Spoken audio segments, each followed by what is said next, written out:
So how is your Wi-Fi speed going on Princess these days? If it's going a little bit slower than it has in the past, there might be a reason for that and something you can do to get that fixed when you're on board. Second up, we've got a cruise line introducing some more of their 2026, 2027 itineraries, and I'm going to tell you some things that stand out to me about that.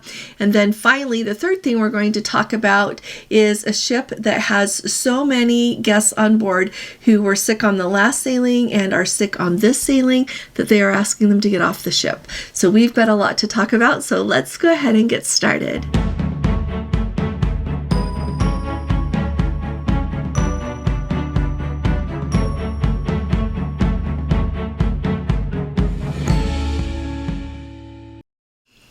Hi there, this is Allison with Let's Go Travel Tips. Today is Thursday, it is November 14th of 2024, and let's start at the top talking about the cruise ship with so much norovirus on board.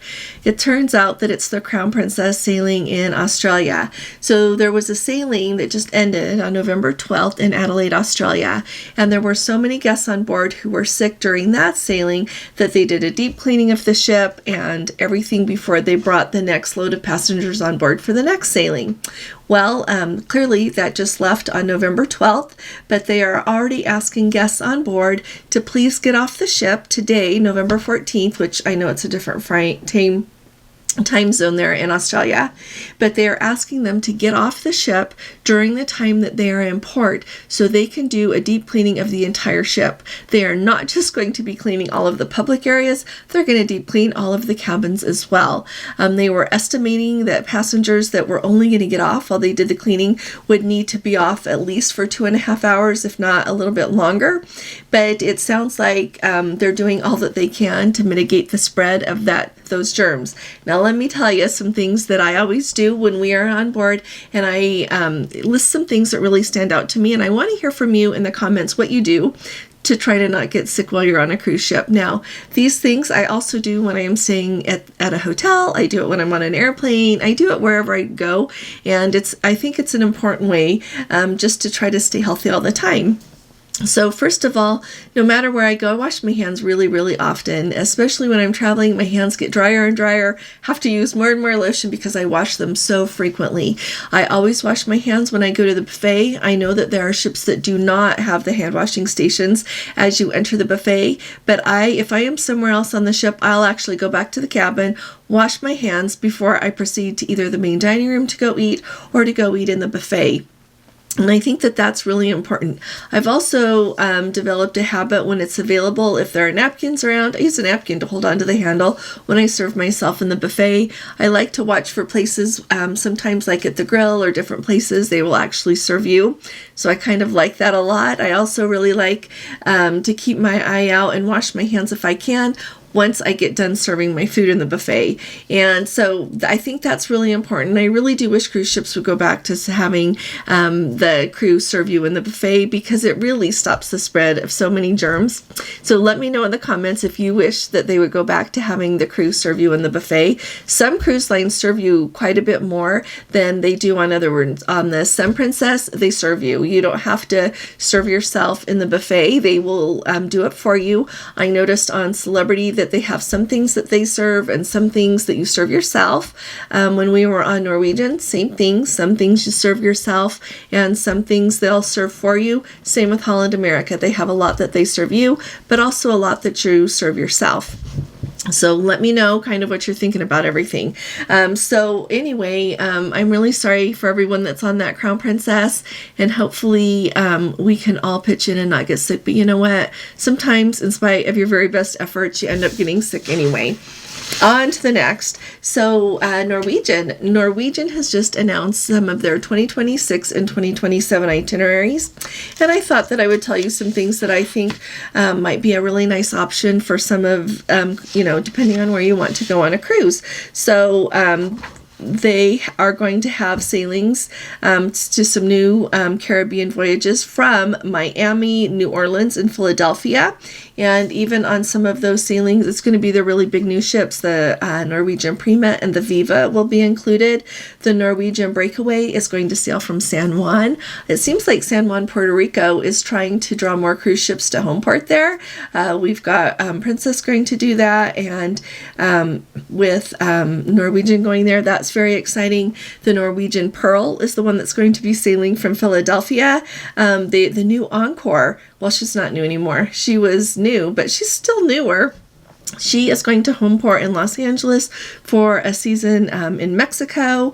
And then the Norwegian Jade is going to go back to Australia for the first time since COVID. And so it's a really big deal that she'll be doing that. And they'll be running from October of 26 through April of 2027 with a variety of itineraries there. So if Norwegian is the cruise line that you really enjoy, it sounds like you have some new options. And I'm really excited about that. Another thing that stood out to me on that season that they're doing on the Norwegian Jade is they are going to have some port stops in the Philippines. If you watch cruise line itineraries, the Philippines shows up every once in a while on different itineraries. I came across one the other evening as I was looking at itineraries on the Nordam that's in, I want to say, February of 2025. And so here and there you see cruise ships calling at the ports in the Philippines, and I think that's just wonderful. It brings revenue to that region, and it also takes people to see that beautiful part of the world. So I just thought I would add that note for you. Now, finally, if you have not subscribed to our channel yet, will you please go ahead and hit that subscribe button? We'd love to have you with us, and it'll be great for you to join in the conversation and stay up to date on everything. And if you appreciate my videos, would you please give this video a thumbs up? Thanks so much. All right, here's the thing with Wi-Fi on Princess. So go back in history a little bit. For a long time, Princess had Wi-Fi, and it was the same for everyone. It didn't matter what package you had. You just got to have Wi-Fi. Either you paid for it or it came in a package if you bought the Plus or Premier package. But then they announced a change that effective on August 31st, Princess was going to have it so that you got the Max Wi-Fi if you bought the Plus package or the Premier package. And this is something that Gordon and I have been thinking about a lot because historically we haven't bought a package. But as you probably guess, we use the Wi-Fi a lot. We both use it to work when we are on a cruise as well as to put up our videos, and we need the Wi-Fi to work, and the faster the better. So here's some changes I'm hearing about those. So here and there I would hear from people that would say since this August 31st change that they would even have the Plus package, but their Wi-Fi would crawl. It would be going so slow.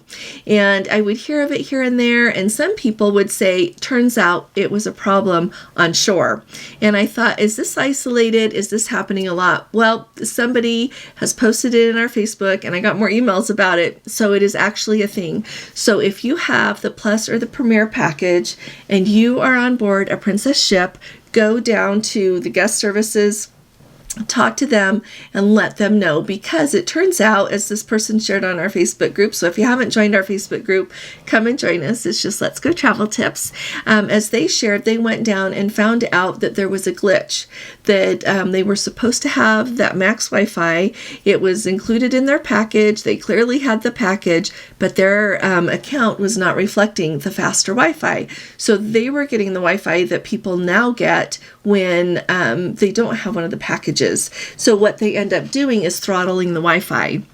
The person they spoke with on board said, we have Wi-Fi on the ship, and then we throttle it for the guests who do not have that package. Turns out that it is something that has to be fixed on shore. It's not something that they can fix on the ship.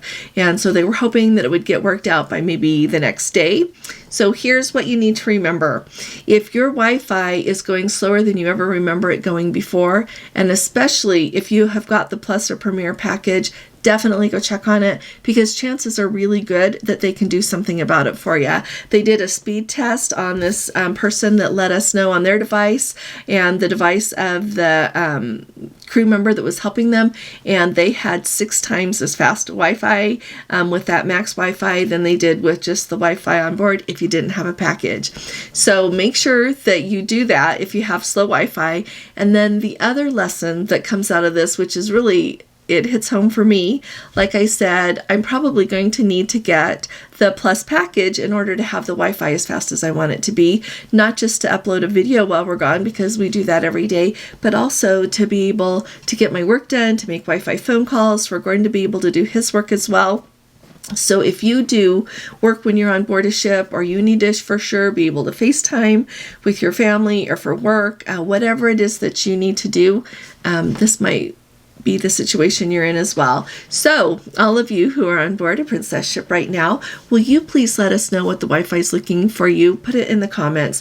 Let us know if you've got a package, and let us know how your Wi-Fi is going. So that'll kind of help us all think a lot about what you can do with what is free on, not free on the ship. You still pay. You pay $24.99 for that slow Wi-Fi if you don't have a package. That's how much it costs. And if you are Platinum or Elite, then you get it for half that price. So it still costs a lot, but you're going to get a slower speed. And so, yeah, let us know what you can do with the Wi-Fi that you've got, whether or not you've got a package, because this is really important. So thanks for joining me here today. I look forward to reading your comments, and put on your calendar to join us tomorrow night for our live. We are going to do it. It'll start at 8 p.m. Eastern time, like we always do on Friday. We have a lot to tell you, and I'm really excited to hear everything that you've got to tell us and get to your questions as well. So I'll be talking to you all again really soon. You all take really good care. God bless you. Love you. Bye-bye.